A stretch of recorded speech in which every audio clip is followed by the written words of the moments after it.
Hello दोस्तों, आपका स्वागत है आपके अपने YouTube channel study with Paramesh Kumar में।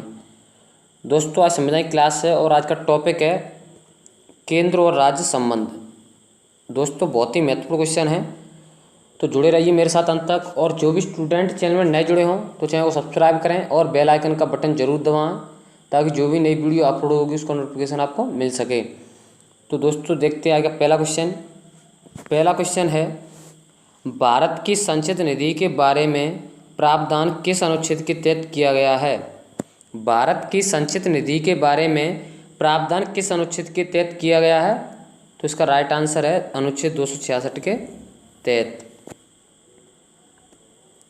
नेक्स्ट है क्वेश्चन नंबर 2, किस अनुच्छेद के तहत संसद को भारत की आकस्मिक निधि स्थापित करने की शक्ति दी गई है? किस अनुच्छेद के तहत संसद को भारत की आकस्मिक निधि स्थापित करने की शक्ति दी गई है? तो इसका राइट आंसर होगा अनुच्छेद 267(1) में। नेक्स्ट है क्वेश्चन नंबर 3, भारत की आकस्मिक निधि से व्यय करने की शक्ति किसे दी गई है? व्यय करने की शक्ति किसे दी गई है? तो इसका राइट आंसर है राष्ट्रपति को। भारत की आकस्मिक निधि से व्यय करने की शक्ति किसे दी गई है? तो इसका राइट आंसर है राष्ट्रपति।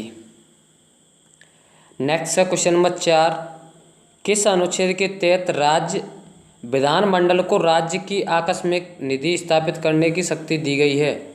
किस अनुच्छेद के तहत राज्य विधानमंडल को राज्य की आकस्मिक निधि स्थापित करने की शक्ति दी गई है? तो इसका राइट आंसर है अनुच्छेद 267(2) में। नेक्स्ट है क्वेश्चन नंबर 5, राज्य की आकस्मिक निधि किसके अधीन होती है? राज्य की आकस्मिक निधि किसके अधीन होती है? तो इसका राइट आंसर है राज्यपाल। नेक्स्ट है क्वेश्चन नंबर 6, भारतीय संविधान में विधायी विषयों को 3 सूचियों में विभाजित करने संबंधी प्रावधान कहाँ से लिया गया है? भारतीय संविधान में विधायी विषयों को 3 सूचियों में विभाजित करने संबंधी प्रावधान कहाँ से लिया गया है? तो इसका राइट आंसर है भारतीय शासन अधिनियम 1935 से। भारत शासन अधिनियम 1935 से। नेक्स्ट है क्वेश्चन नंबर 7, राज्य विधानमंडल द्वारा बनाई गई विधियों का राज्य क्षेत्रीय विस्तार कहाँ तक होता है?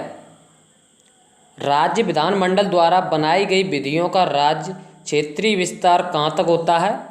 तो इसका राइट आंसर है संपूर्ण राज्य या उसके किसी भाग तक। संपूर्ण राज्य या उसके किसी भाग तक। नेक्स्ट है क्वेश्चन नंबर 8, संसद को किन राज्य क्षेत्रों के लिए विधि बनाने का अधिकार है? संसद को किन राज्य क्षेत्रों के लिए विधि बनाने का अधिकार है? तो इसका राइट आंसर है संपूर्ण भारतीय राज्य क्षेत्र या उसका कोई भूभाग। नेक्स्ट है क्वेश्चन नंबर 9, अखिल भारतीय सेवा के सृजन का अधिकार किसे दिया गया है? अखिल भारतीय सेवा के सृजन का अधिकार किसे दिया गया है? तो इसका राइट आंसर है राज्यसभा को। नेक्स्ट है क्वेश्चन नंबर 10, किस अनुच्छेद के तहत राज्यसभा को नई अखिल भारतीय सेवा के सृजन का अधिकार दिया गया है? किस अनुच्छेद के तहत राज्यसभा को नई अखिल भारतीय सेवा के सृजन का अधिकार दिया गया है? तो इसका राइट आंसर है अनुच्छेद 312 के तहत।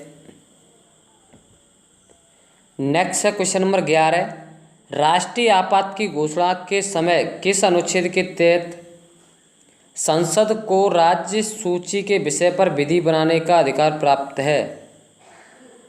राष्ट्रीय आपात की घोषणा के समय किस अनुच्छेद के तहत संसद को राज्य सूची के विषय पर विधि बनाने का अधिकार है? दोस्तों, बहुत ही महत्वपूर्ण क्वेश्चन है, तो इसका राइट आंसर है अनुच्छेद 250। नेक्स्ट है क्वेश्चन नंबर 12,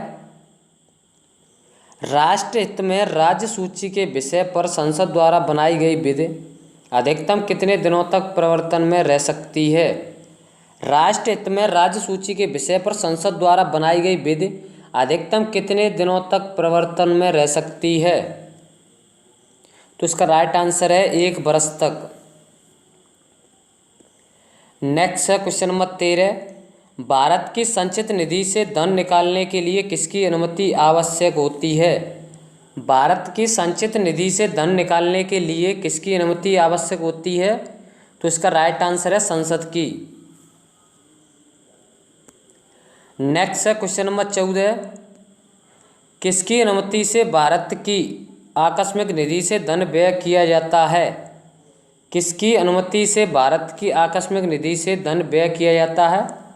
तो इसका राइट आंसर है राष्ट्रपति की अनुमति से। राष्ट्रपति की अनुमति से। नेक्स्ट है क्वेश्चन नंबर 15, किस नदी से धन निकालने के लिए संसद द्वारा विनियोग विधेयक पारित किया जाता है? नदी की है दोस्तों, निधि होगा।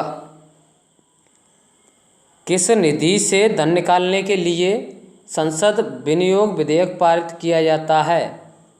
तो इसका राइट आंसर है भारत की संचित निधि से।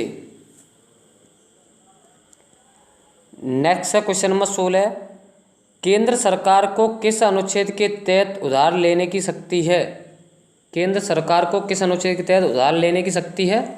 तो इसका राइट आंसर है अनुच्छेद 292 के तहत। नेक्स्ट है क्वेश्चन नंबर 17,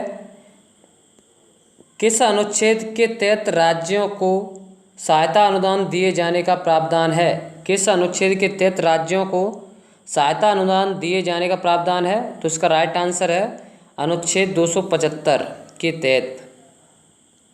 नेक्स्ट है क्वेश्चन नंबर 18, संघ सूची में कुल कितने विषय हैं जिन पर केंद्र द्वारा कर लगाया जाता है? संघ सूची में कुल कितने विषय हैं जिन पर केंद्र द्वारा कर लगाया जाता है? तो इसका राइट आंसर है 14 विषय। नेक्स्ट है क्वेश्चन नंबर 19, राज्य कुल कितने विषयों पर कर लगाते हैं? राज्य कुल कितने विषयों पर कर लगाते हैं? तो इसका राइट आंसर है 19 विषयों पर। नेक्स्ट है क्वेश्चन नंबर 20, आयकर, निगम कर, सेवा शुल्क, सीमा शुल्क तथा निर्यात शुल्क द्वारा लगाए जाते हैं? तो इसका राइट आंसर है संसद द्वारा।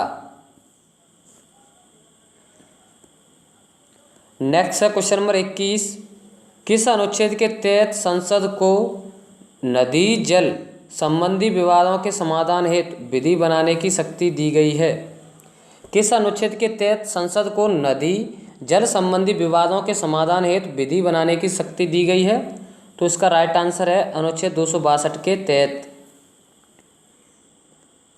नेक्स्ट है क्वेश्चन नंबर 22, अंतर्राज्यीय परिषद गठित करने का अधिकार किसे दिया गया है?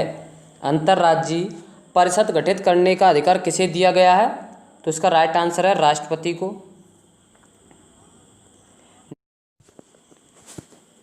नेक्स्ट है क्वेश्चन नंबर 23, भारत में अंतर्राज्यीय परिषद का गठन कब किया गया? भारत में अंतर्राज्यीय परिषद का गठन कब किया गया? तो इसका राइट आंसर है मई 1990 में। नेक्स्ट है क्वेश्चन नंबर 24, अंतर्राज्यीय परिषद का पदेन अध्यक्ष कौन होता है? अंतर्राज्यीय परिषद का पदेन अध्यक्ष कौन होता है? तो इसका राइट आंसर है प्रधानमंत्री। नेक्स्ट है क्वेश्चन नंबर 25, देश का आर्थिक मंत्रिमंडल किस आयोग को कहा जाता था? देश का आर्थिक मंत्रिमंडल किस आयोग को कहा जाता था? तो इसका राइट आंसर है योजना आयोग को। दोस्तों अगर ये वीडियो आपको पसंद आए तो लाइक करें, वीडियो को ज़्यादा से ज़्यादा शेयर करें और चैनल को सब्सक्राइब करें। धन्यवाद दोस्तों। जय हिंद, जय भारत।